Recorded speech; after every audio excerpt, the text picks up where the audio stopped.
Hi అండి. నమస్తే. Welcome to అమ్మాయి లోకం. అందరూ ఎలా ఉన్నారు? నేనైతే చాలా బాగున్నాను. మీరందరూ కూడా బాగుండాలని మనస్ఫూర్తిగా కోరుకుంటున్నాను. ఇవాళ మన రెసిపీ వచ్చేసి అప్పటికప్పుడు మార్నింగ్ బ్రేక్‌ఫాస్ట్‌లోకి కానివ్వండి, ఈవినింగ్ స్నాక్‌గా కానివ్వండి, డిన్నర్‌లోకి కానివ్వండి ఒక మంచి రెసిపీ అనమాట. ఎలా చేయాలో చూద్దాం. స్కిప్ చేయకుండా చూడండి. ముందుగా మిక్సీ జార్‌లో వచ్చి ఒక 3 పచ్చిమిర్చి, ఒక చిన్న అల్లం ముక్క, 2 వెల్లుల్లి రెబ్బలు, ఒక ఎండుమిరపకాయ తీసుకొని దీన్ని కొంచెం బరకగా గ్రైండ్ చేసుకొచ్చుకుందాము. నీళ్ళేమి వేయకుండా. చూడండి ఇలా ఉంటే సరిపోతుందనమాట. దీన్ని పక్కన పెట్టుకుందాము. ఇప్పుడొచ్చేసి సొరకాయ తీసుకున్నామండి. ఇది సగం సొరకాయ తీసుకున్నామనమాట. దీన్ని పైన తోలు తీసేసుకొని తీసుకున్నాము. సొరకాయ అయితే లేతగానే ఉందండి. కానీ పైన తొక్కొచ్చేసేసి కొంచెం మందంగా ఉందనమాట. అందుకని నేను తొక్క తీసేసుకొని తీసుకున్నాను.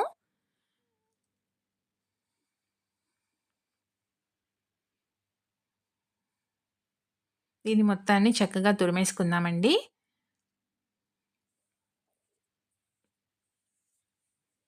ఒకవేళ గింజలు కూడా మీకు ముదిరినట్టుగా అనిపిస్తే గింజలు కూడా తీసేసుకొని సొరకాయని మాత్రం తురుముకుంటే సరిపోతుంది.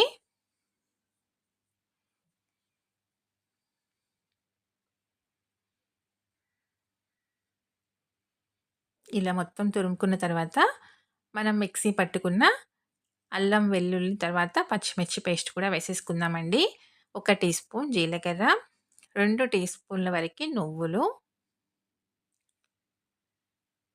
ఒక పావు టీ స్పూన్ ధనియా పౌడర్,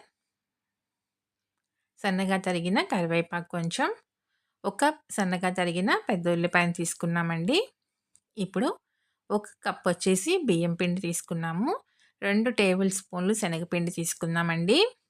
రుచికి తగినంత ఉప్పు, 2 టేబుల్ స్పూన్‌లొచ్చి పెసరపప్పు నానబెట్టుకొని పెట్టుకున్నామండి. దాన్ని వేసేసుకుందాము. సన్నగా తరిగిన కొత్తిమీర కొంచెం వేసి మొత్తం మంచిగా కలిపేసుకుందాము.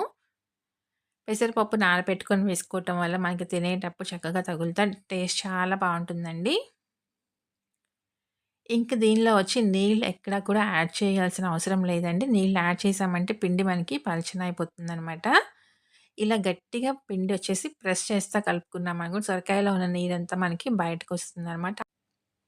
ఆ తేమకి మనకి పిండంతా చక్కగా కలుస్తుందండి. ఇంకా సెపరేట్‌గా మనం నీళ్ళైతే అస్సలు యాడ్ చేసుకోకూడదు.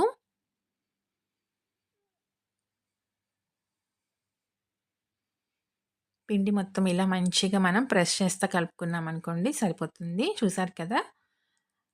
ఎక్కడ కూడా మనం నీళ్ళైతే అస్సలు యాడ్ చేయలేదు.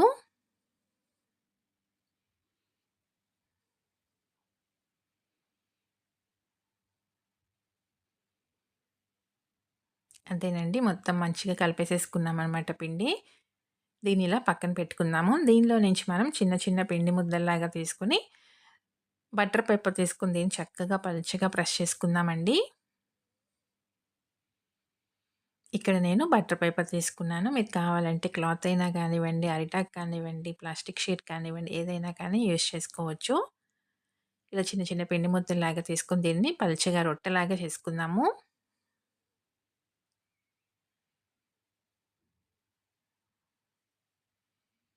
ప్లాస్టిక్ పేపర్ గనక తీసుకొని ఇలా మీరు దీన్ని ప్రెస్ చేసుకున్నట్లయితే ముందుగానే తీసుకొని చేత్తో తర్వాత దాన్ని పెనం మీద వేసుకోవాలండి. ప్లాస్టిక్ షీట్‌తో పాటు వేసుకున్నామంటే అది పెనానికి అతుక్కుంటుందనమాట వేడికి.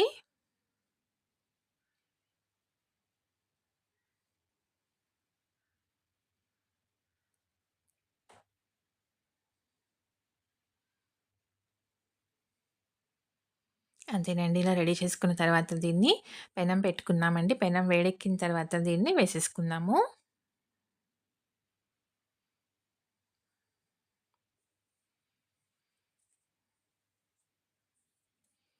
కొంచెం నూనె వేసుకొని 2 పక్కల మంచిగా ఎర్రగా కాల్చి తీసుకుందామండి. మార్నింగ్ బ్రేక్‌ఫాస్ట్‌లోకి కానివ్వండి, ఈవినింగ్ స్నాక్‌గా కానివ్వండి, నైట్ డిన్నర్‌లో కానివ్వండి ఒక మంచి రెసిపీ అనమాట. పిల్లల నుంచి పెద్దవాళ్ళ దాకా అందరికీ నచ్చుతుంది.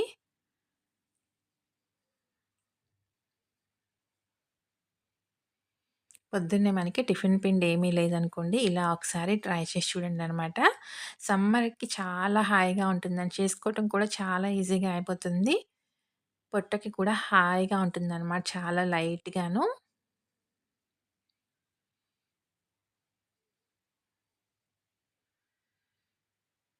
అంతేనండి. 2 పక్కలు చక్కగా ఎర్రగా కాలింది తీసేసుకుందాము. చాలా క్విక్‌గా అయిపోతుంది. తప్పకుండా ట్రై చేసి చూడండి. మీకెలా వచ్చిందో కూడా నాకు తప్పనిసరిగా కమెంట్ చేయండి. అలానే వీడియో నచ్చినట్లయితే తప్పకుండా సబ్స్క్రైబ్ చేసుకొని ఒక లైక్ ఇచ్చేయండి. మీ ఫ్రెండ్స్‌కి, ఫ్యామిలీ మెంబర్స్‌కి షేర్ చేయండి.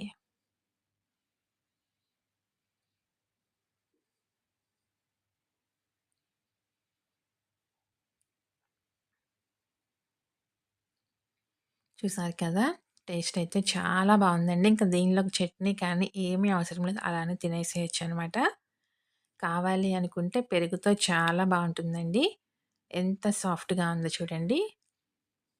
తప్పకుండా మీరు ట్రై చేసి చూడండి. టేస్ట్ అయితే చాలా అంటే చాలా బావుంది.